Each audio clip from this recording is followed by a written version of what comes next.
aga läheme Tartumaale Väegverre, külla Ülle koolile.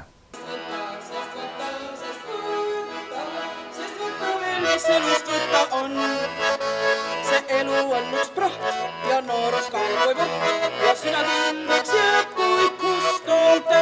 See elu on üks praht ja noorus kaugoi vaht ja sina kindlaks jääd kui kustolte. Minul oli isa siis Põlvamaal kõva lõõtsamees ja tema omal ajal käis Eesti raadios lindistamas lugusid, mis need olid rahvapilli muusikaminutid igal nädalal ja nendes saadetes ja siis üleüldse hästi palju käis tema üritustel igal pool pidudel mängimas ja siis eks vist mulle hakkas ka see asi külge, kuigi minul on 2 vanemat venda ja nemad, eks ole, siis enne hakkasid juba lõõtspilliga tutvust looma ja isal oli päris hea mitu pilli, nii et vanematele vendadele ta kinkis siis selle eest endal mängima hakkasid juba kummagile lõõtsad ja siis tal jäi üks selline 3-realine väike depolõõts alles ja kuna mina siis peres olin see kõige pisem ja kõige noorem ja kes kõige hiljem hakkas mängima, siis oli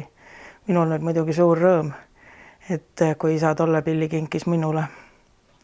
Ja tolle pilliga saigi mul jah siis mängusid ja mängimist alustatud ja nüüd ma loodan siis, või mis ma loodan, et see on nagu välja lubatud, et Kristi mängib lõõtsa, nii et jääb Kristile ühe korra edasi põlvest põlve siis vanaisa pill. Ja ta on siis Depo originaal. No see pill nüüd, mis jah meil on, siis see on Depol tehtud aastal 1950. Nii et ütleme, et ehk üks ka kuskilt seal viimasemaid lõõtsasid, aga ta on vastu pidanud väga hästi. Originaalhääled on tal sees kõik. No see on vist kõige tähtsam, et muid asju ju annab remontida, teha, sättida ja see on ka saanud ikkagi sellist välistiluravi ja uus vahelõõts on tehtud. Ja. Et minul on, endal on siis, millega ma kõige rohkem mängin, on Priidu Korbergi 2003. aastal tehtud pill. 2004 soetasin mina tema siis endale tema käest ja tähendab, kõlaliselt on muidugi loomulikult vahe, sest siin ütleme vahepealsel ajal ju ei olnud ju kusagilt välismaalt ju neid igasuguseid keeli asju ei saanud tellida.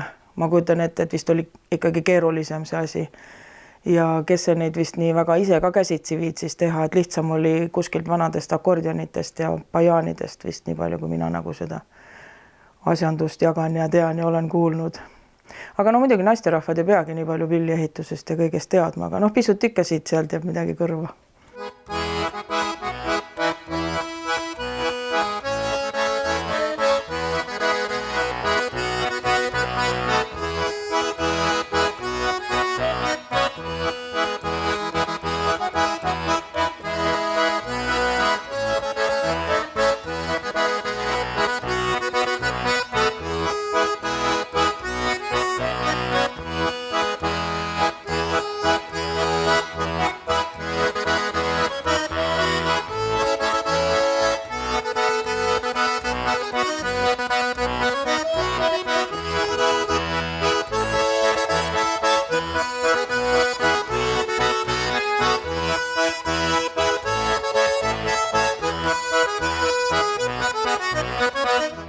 Vist nagu meenutan isa, eks ole, ega ta oli populaarne inimene ja talle meeldis tegelikult endal ka see pillimäng.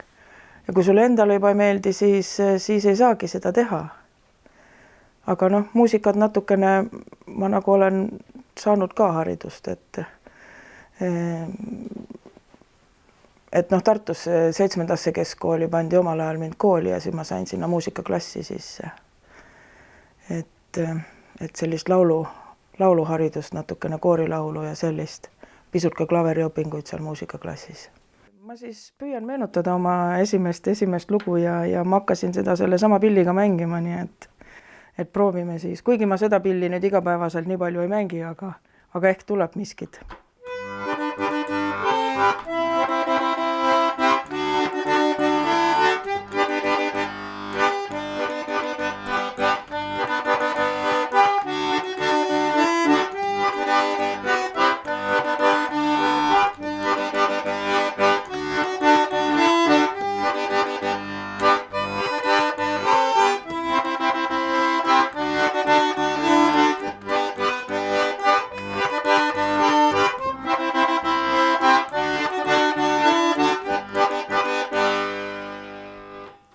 tähendab, mis me oleme siin nagu teiste lõõtsameestega ja vanemate lõõtsameestega arutanud ja olnud, kes teavad ja mäletavad ka minu isa, et ei teagi, et nüüd ei ole enam võimalust nagu tema käest küsida, aga me oleme ise nagu mõelnud, et tema oli selline eelmise Eesti Vabariigi ajal sündinud selline ehtne Eesti mees, et ja võib-olla talle isegi äkki ei istunud see, et naised peaks nüüd niimoodi pilli mängima ja no veel niisugust põrguorelit tõmbama, eks ole. Aga no eks elu läheb edasi ja kõikide asjadega tuleb kaasa minna ja puhkpille ka vanasti mängisid ainult mehed. Väegvere pasunakooris olid vanadel piltidel on kõik meesterahvad, eks ole, pillidega. Nüüd on tüdrukud ja naised ka, nii et.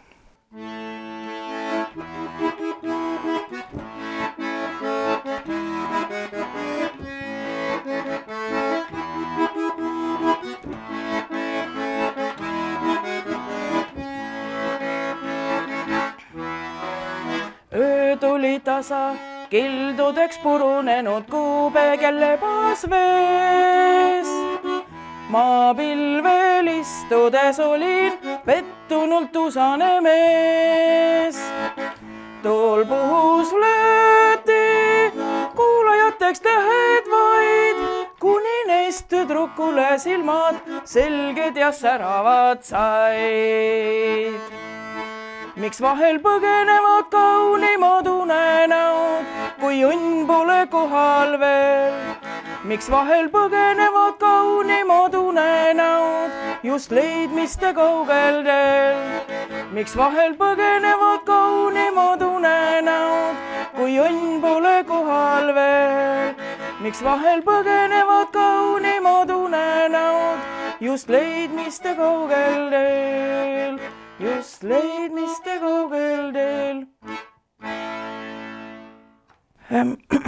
Selles suhtes, et ma ikka teda harjutan, nii et kuna me siin seda Väegvere külakapelli teeme ja oleme, siis tegelikult nagu selle kapelli repertuaari lood tekivad ka nagu läbi minu ja läbi selle pilli võimaluste, eks ole, läbi minu hääle võimaluste, sest ma mängin seda pilli ja laulan seal. Et teised pillid nagu saavad kõik endid siis selle järgi sättida, et seal on juba see kollektiivi ees ka vastutus, nii et ja eks siis oma üksinda mängimistel kasutan samamoodi neid samu lugusid ja on ka teisi lugusid, mida ma ainult üksi mängin ja ei mängi kapelliga koos, nii et aga ma ei saa nii öelda, et ma nüüd iga päev harjutan, ei, ma olen laisk ka vahepeal ja vahepeal tuleb midagi vanast rasvast ka, aga harjutada oleks palju vaja ikka tegelikult, kui aus olla ja vist, kes nüüd nooremad ikka hakkavad. Ma mäletan, kui Kristi alustas ikka mängu, et igal hetkel, vabal hetkel ikka on pill süles ja käes ja.